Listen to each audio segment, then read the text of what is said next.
istri manggil, yang beliin galon dong, gitu. Yang anterin ke pasar dong.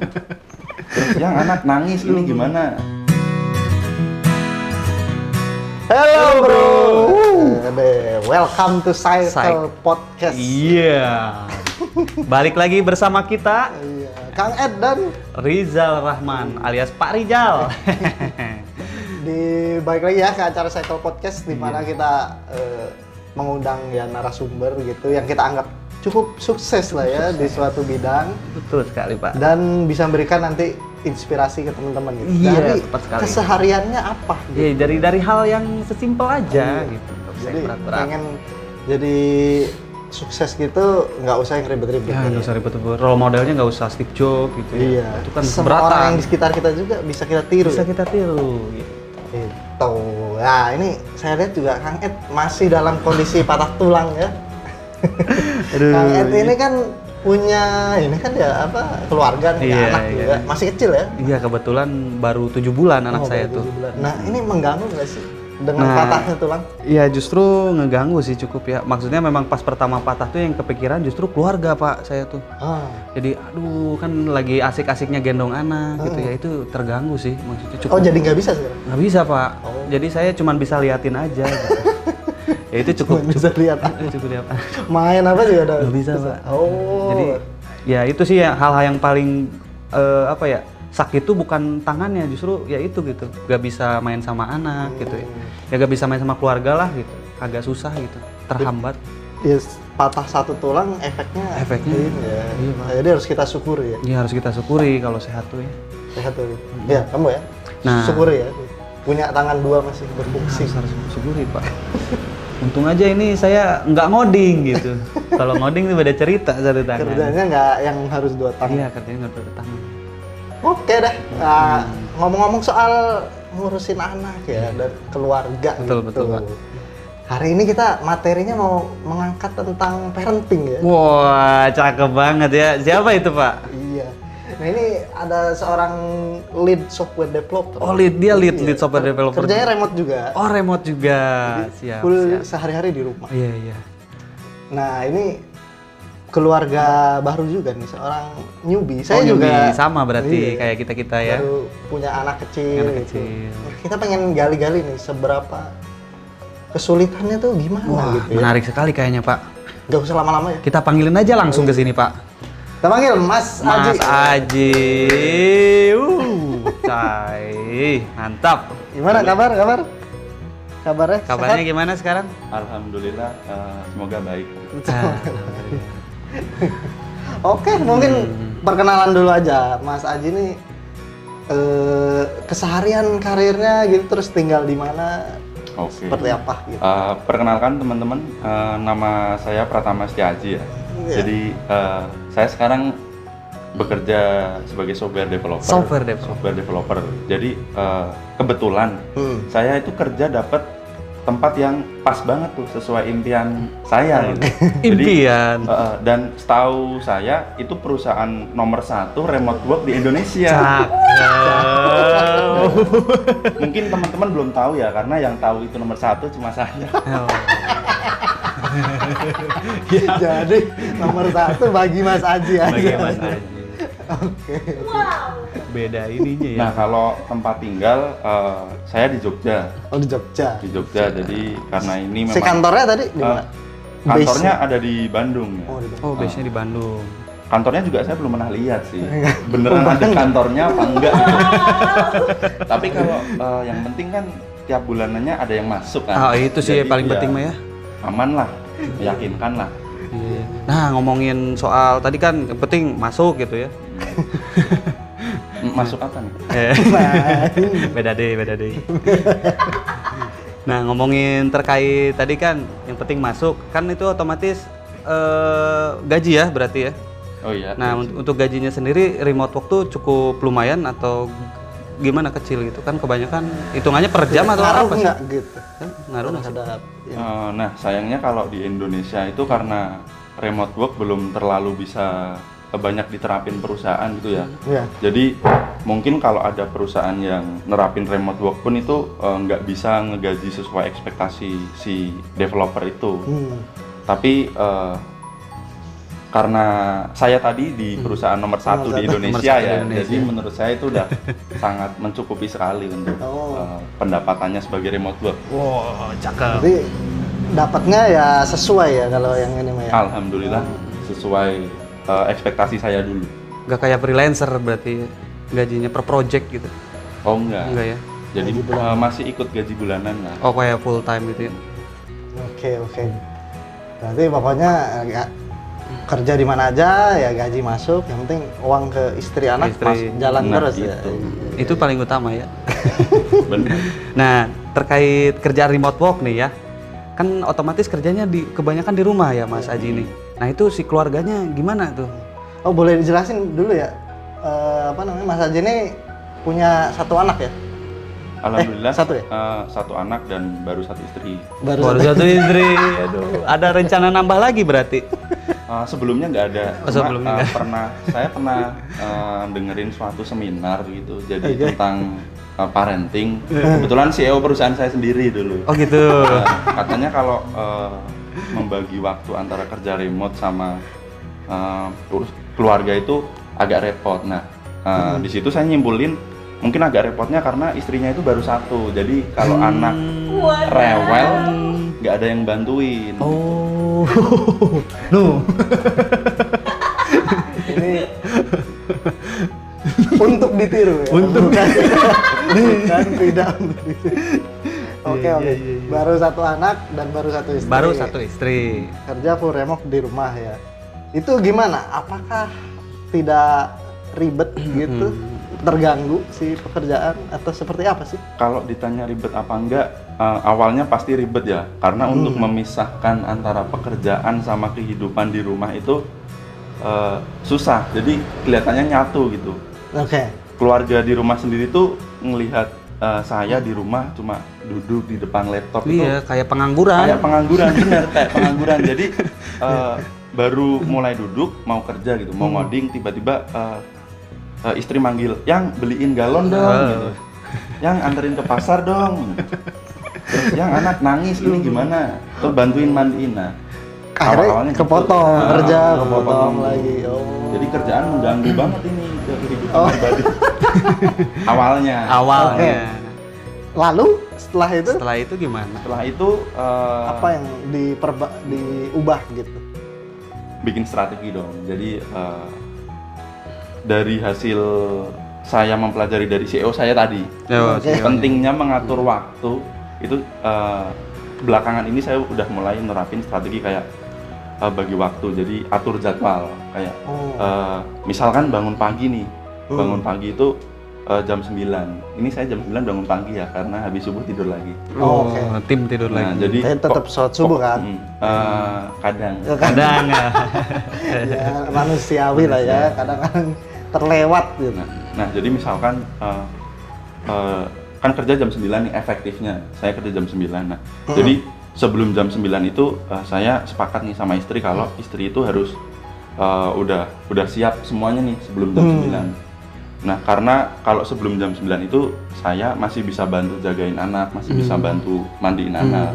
Oke. Jadi ketika jam 9 atau jam 10 istri udah selesai masak, udah selesai belanja gitu, Oke. udah tinggal nemenin anak aja, saya udah mulai kerja kayak gitu. Jadi udah nggak ribet lagi. Tapi awalnya itu sangat kacau. Jadi karena sama-sama bangunnya siang, terus saya mulai kerja, istri mulai masak, anak mulai nangis. Oh. Nah itu semua dalam dimulai satu jam waktu 9 di nih. waktu yang sama ya. Nah itu jadi pelajaran penting. Nah itu anak-anaknya emang nggak suka bangun subuh, Anaknya suka bangun subuh. tapi dibiarin sama emak sama bapaknya. Nah tapi emak bapaknya kebetulan Males. jangan pakai males. Oh jangan pakai males, jangan Pak. Karena nggak sering. Oh enggak. Kalau sering banget itu, Pak. Ya, sering males. banget itu memang udah watak kali. Iya. Oke, berarti akhirnya tadi strateginya adalah dengan sebelum jam 9 semua pekerjaan rumah tangga tuh udah harus Udah beres. beres. Pekerjaan rumah tangga tuh ya nyuci, ngepel, cuci piring. Masak gitu ya. Ya Masak lebih gitu ya? lebih ke masak sih sebenarnya. Karena kalau ngepel nggak harus tiap hari Iya, juga iya. kan. Tapi kalau ada jadwal ngepel gitu, Kalau ada jadwal ngepel, kebetulan nggak ada jadwalnya. Oh, nggak ada. Oh, nggak ada. Ininya aja. ya, Iya. pas kotor gitu misalnya. Kotor. Nah misal pas kotor Ah. banget aja atau pas ada tamu gitu. Oh tapi nggak pagi-pagi tadi enggak? Enggak. Oh. Waktunya berbeda. Jadi yang lebih ke rutin pagi adalah masak. Masak, belanja. belanja. Oh. Mandiin anak. Mandiin Nanti anak. itu 3 itu ya. Oh, oke. Jadi gitu ya. Bikin strategi sama istri ya, bikin kesepakatan. Kesepakatan. bersama. Berarti komunikasi dulu ya awalnya. Komunikasi penting. Itu Komunikasi ini penting. enggak apa namanya si istrinya sempat ini enggak sih? Susah gitu atau gimana untuk koordinasi tadi? Alhamdulillah istriku itu sempat susah ya. Jadi Sempat. diajak kerjasama itu gimana ya? Nggak tahu ya karena cewek mungkin Iya. kalau Pola dikasih pikirnya tahu beda ya? itu malah ngeyel gitu. Iya. Ya mungkin saya nganggapnya ngeyel, tapi sebenarnya emang ngeyel. Itu istrinya nonton. Jadi, ya nggak apa-apa kalau istri. Biar tahu ya apa yang dirasakan Pak suami. Iya. Tapi mungkin istri bukan malah introspeksi diri tapi malah benci. Iya betul. Iya, saya pernah denger nih, katanya kalau cewek di apa namanya di Dinasihati. dari yang ada tuh hanya benci dan bete Dan ya, bete katanya. bawaannya. Tidak ada tuh instruksi. Tiba-tiba itu oh, udah valid sih, itu statement dari penelitian apa? Pernah dengar semalam. Nah itu Mas Aji gimana tuh cara mengkomunikasinya Akhirnya, bisa. sampai bisa seperti tadi barusan? Pelan-pelan ya. Jadi kalau sama istri itu harus lembut. Oh. Jadi nggak bisa main paksa. Awalnya Jangan awalnya paksa juga saya itu bikin nyoba metode-metode, misal kayak nyoba tegas nih. Ternyata tegas nggak ngefek juga. Udah nyoba dimarahin, dikasih tahu secara tegas, nggak ada perubahan. Terus dikasih tahu secara lembut juga nggak ada perubahan. Betul. Jadi saya juga masih bingung sebenarnya sampai sekarang masih kadang Coba-coba ngalamin terus. Masih coba tetap eksperimen, trial and error Iya, gitu ya. masih trial and error. Jadi masih dijalani terus lah, belum sempurna. Iya. Oh, jadi gitu ya. Kuncinya ya evaluasi terus Evaluasi. ya. Evaluasi, coba cara ini. Jangan cuma sekali terus menyerah atau gimana gitu ya. Malah berantem atau gitu. Nah, itu benar sih, nggak cuma sekali. Jadi nggak cuma sekali ini udah aku pelajari dari zaman awal-awal pacaran. Karena awal pacaran, ini jadi ngomongin pacaran nggak apa-apa ya? Nggak apa-apa. Jadi karena awal-awal suka nih, kan awal ketemu istri udah lihat kayaknya ini jodohku nih. Ya. Jodohku. Nah terus tak kejar terus tuh sampai sempet 5 kali ditolak. 5 kali ditolak. Nah itu nggak patah semangat dong, kejar terus. Nah dari situ aku belajar tuh kayak dulu aja aku nggak nyerah nih mau dapetin dia, sekarang mau ngebenerin dia, ya nggak ngebenerin ya, maksudnya mau bener bareng gitu. Ya nggak boleh nyerah juga. Wih, pantang menyerah. Hebat. Hebat ternyata Pantang ya. menyerah Mas Aji tuh hebat. Kuncinya itu ya berarti teman-teman ya, kamu yang sekarang mengalami kesulitan dalam rumah tangga berarti kurang berusaha ya. Kurang terus gitu. Coba lagi gitu. Jangan cepat menyerah. Coba gagal evaluasi. Iya gitu. Karena tidak ada silver bullet gitu. Oh, Silver bullet tuh satu cara pasti berhasil gitu, enggak ya. Jadi semua orang beda-beda caranya.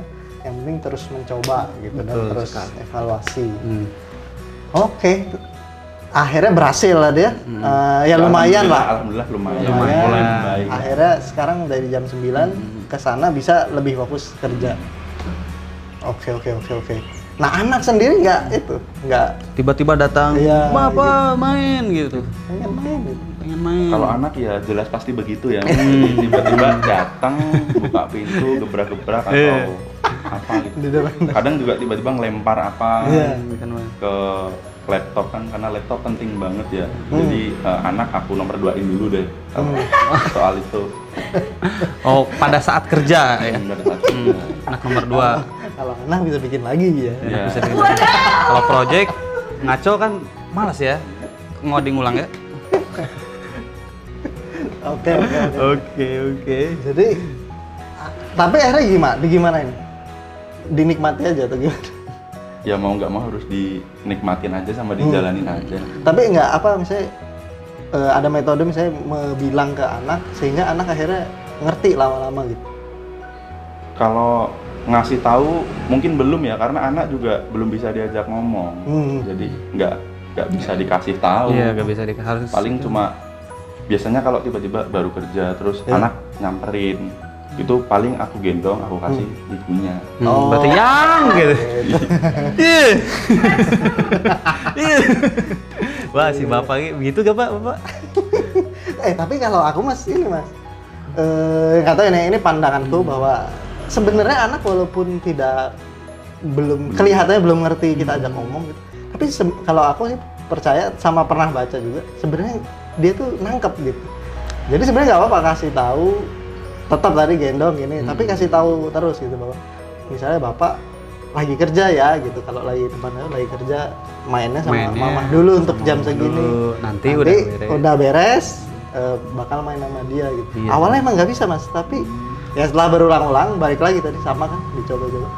Sekarang akhirnya anak saya ini begitu saya depan laptop tahu dia kayak nggak nyamperin. Tapi pas saya udah nggak di depan laptop, nah baru ini boleh tuh nanti ke rumah saya ngasih tahu anak saya. Pas nggak harus bapaknya beda. Tapi bener ya itu masuk ke habit juga berarti ya, kita kan habit kerja gitu. Memang ketika anak datang kita memang harus membiasakan diri ya seperti itu. Iya. Jadi anak akhirnya tahu juga bahwa si bapak saya kalau lagi begitu artinya nggak bisa diganggu.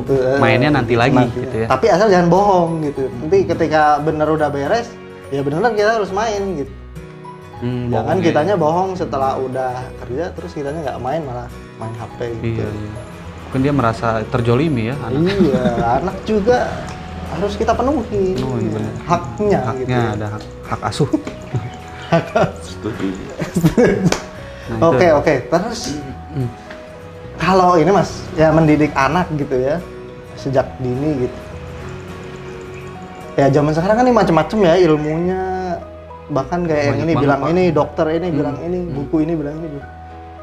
Saya pribadi juga mengalami agak puyeng juga gitu. Sama Pak, ya saya kan, juga puyeng juga, sama. Mana yang benar, mana yang... Terlalu banyak sumber. Iya, nah mungkin akhirnya gimana nih Mas Aji menjalaninya pakai strateginya akhirnya gimana dalam mendidik anak? Kalau mendidik anak, pertama yang paling bisa aku lakuin itu menjauhkan HP ya dari anak. Jadi daripada dia nangis terus dikasih HP biar diem, kalau menurutku lebih baik HP-nya aku yang pakai. Jadi anak biarin nangis, nanti ibunya yang balik deh. Yang sama ibunya dikasih HP. Dikasih HP ibunya. Enggak. Kalau ngomongin HP tadi mungkin awalnya karena mungkin si anak sering lihat orang tuanya mainan HP terus ya, jadi ikutan penasaran.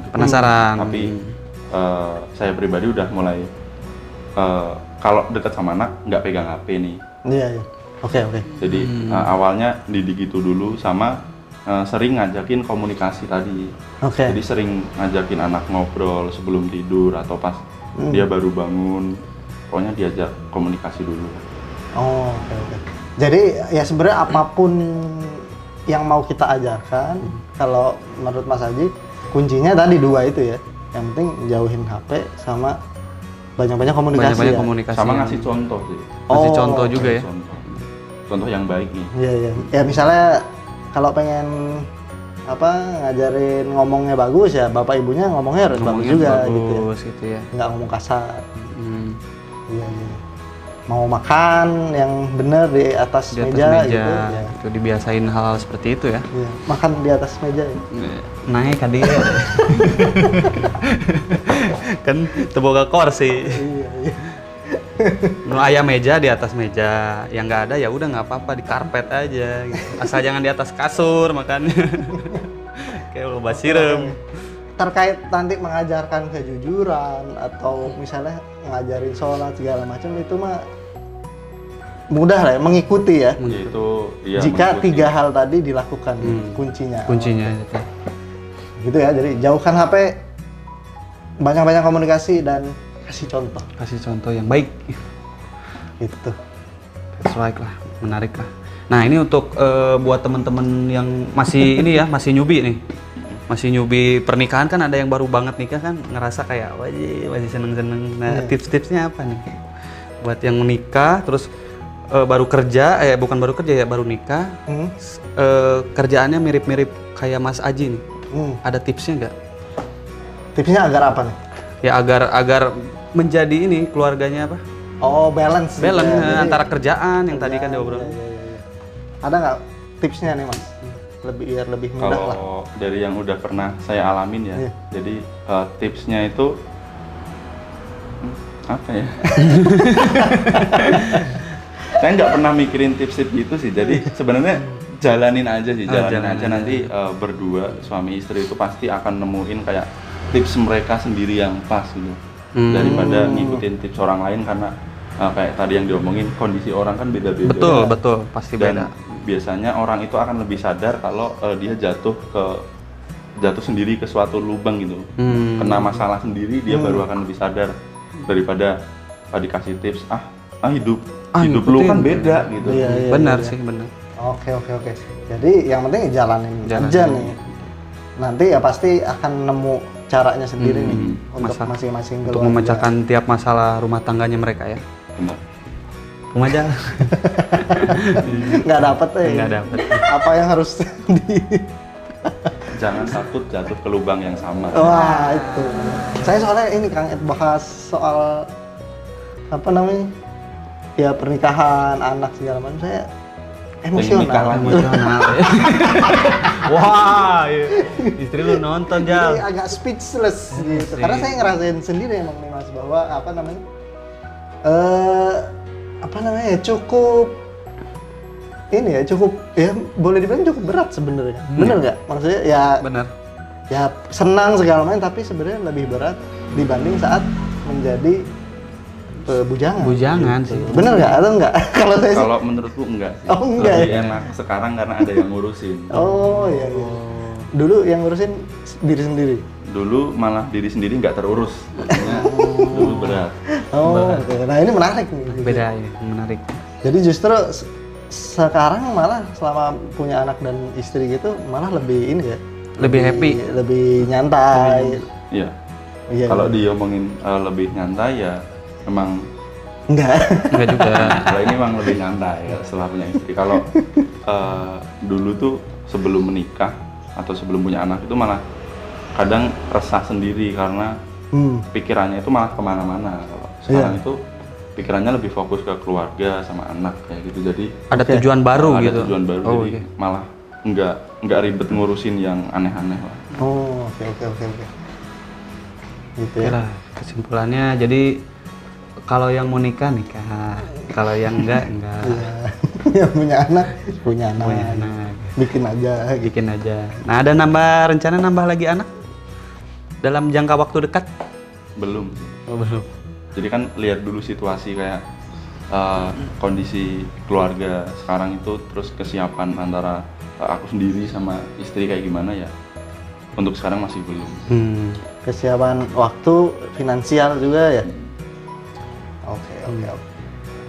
Nah ini mungkin terakhir ya sebelum ya kita, aku juga pernah dapet ini Kang Ed istilah gitu katanya. Wih, cakep. Katanya ketika kita berkeluarga gitu, punya anak, jadi bukan kita yang memiliki anak tersebut. Wah, Kita kan selama ini itu anak kita nih, gitu. Nah ada istilah ternyata katanya justru kitalah yang dimiliki oleh anak. Jadi sih, semua bener sih. waktu, tenaga kita, semua pusat pikiran kita itu sebenarnya kita yang akhirnya ke anak gitu, diambil oleh diambil anak. justru Iya. haknya kita tuh. Iya. Jadi yang tadinya kita anggaplah gitu bisa lebih sering main HP misal, atau lebih sering berdua sama istri gitu. Tapi karena sekarang ada anak, akhirnya tersedot nih kedua orang tua, akhirnya lebih banyak fokusnya ke anak gitu. Akhirnya waktu yang tadi sendiri dan lain-lainnya lebih banyak tersedot. Begitu juga nggak sih? Maksudnya setuju nggak dengan itu atau ngalaminnya gimana? Mungkin hampir setuju ya, tapi yang cara berpikirku agak beda. Jadi kalau anak itu kan bukan mereka yang pengen dilahirin, tapi lebih ke orang tuanya yang pengen punya anak. Jadi emang harusnya yang full tanggung jawab itu orang tuanya, dan sebagai orang tua nggak boleh nuntut. Kita nggak boleh nuntut apapun tuh. Kalau menurutku sampai ke apapun tuh nggak boleh.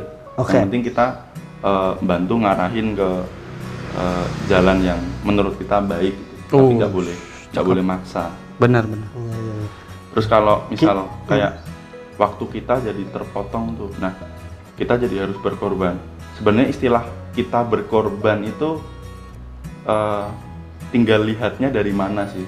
Oh, dari sudut pandang mana? Dari sudut pandang ya, mana? betul. Gimana? Misal kayak kalau kita kerja nih, kita harus ngorbanin waktu gitu. Tapi kalau kita ngerjain hobi, kita nggak ngorbanin waktu, padahal sama-sama waktunya kepotong. Jadi sebenarnya buat anak itu nggak ada istilah pengorbanan kalau menurutku, tapi itu memang kewajiban yang harus dilakukan. Karena kamu yang bikin gitu. Iya, kamu yang bikin, kamu harus bertanggung jawab. Dan tadi berarti pola pikirnya adalah walaupun sebenarnya sekilas itu berkorban, tapi kita nggak boleh berpikir bahwa kita berkorban. Karena kalau mikir kita berkorban, malah akhirnya tadi kita ya akan Kita nuntut, banyak malah kesel sendiri, ya, merasa betul. capek sendiri gitu ya. Oh gitu berarti gitu Pak Rijal. Bener juga sih. Berat nih Kang. Berat, bahasanya. Ini bahasanya terlalu berat kalau untuk dilanjutkan kayaknya ya. Saya jadi emosional. Jadi emosional kalau bahas-bahas soal keluarga, soalnya kan masa depan ya. Iya. Masa depan tuh. Kadang kita mikir, ya tadi balik lagi ya, anak itu akhirnya kita yang bikin, kita harus bertanggung jawab juga masa depan anak tersebut ya, bener nggak ya? Jangan sampai gara-gara kita tidak bertanggung jawab, malah si anak yang kasihan di masa depan. Masa depannya gara-gara orang tua kan. Gitu. Berat sih, bener bahasannya. Mungkin terakhir kali ya, Terakhir, kita tutup lah gitu untuk kesimpulannya gitu, Mas Aji. Kira-kira apa ya? Kira-kira apa ya? Aduh, saya speechless nih Kang. Kalau bahas-bahas ini tuh beda bawaannya. Ya udah, paling gitu aja ya buat teman-teman nih yang ya yang ingin juga menjadi seorang software developer. That's gitu. right. Ingin remote work juga dan ingin balance gitu antara kehidupan dan juga pekerjaannya ya. Nah ini harus benar-benar bisa membagi waktu antara keluarga dan juga pekerjaan gitu. Khususnya ya. Untuk keluarga sendiri juga harus banyak-banyak komunikasi, banyak-banyak evaluasi, dijalani aja dan nanti akan pasti ketemu tuh caranya masing-masing. Betul. Ya gitu aja kali ya Mas Haji. Terima kasih udah hadir ya di Cycle Podcast episode kali ini ya, semoga bisa memberikan inspirasi ke teman-teman. Betul sekali. Itu aja, kita tutup. Thank you. See you on the next episode. Oh.